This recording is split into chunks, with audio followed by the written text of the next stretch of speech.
காசாவில் உணவுப் பொருட்களை பெற பொதுமக்கள் மற்றும் குழந்தைகள் கூட்டம் அலைமோதியது. போர் காரணமாக காசாவில் உணவு பஞ்சம் ஏற்பட்டுள்ளது. மனிதாபிமான அடிப்படையில் வழங்கப்படும் உணவுப் பொருட்களை பெற பொதுமக்கள் முண்டியடித்துக் கொண்டனர். லாரி மூலம் கொண்டுவரப்பட்ட உணவுப் பொருட்களை பொதுமக்கள் போட்டி போட்டுக் கொண்டு அள்ளி சென்றனர்.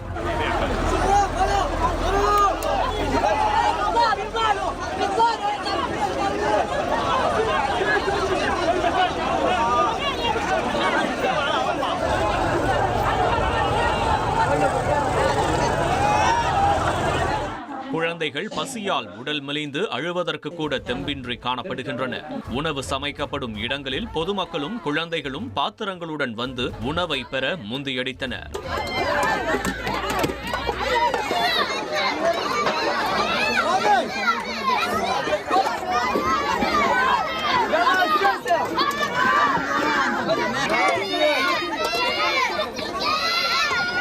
ஒரு பக்கம் உணவுக்காக ஓடும் மக்கள், மறுபக்கம் உணவு தேடி பிணமானவர்களை தூக்கி செல்லும் மக்கள் என காண்போர் நெஞ்சை பதற வைக்கும் வகையிலான காட்சிகள் வெளியாகி வருகின்றன.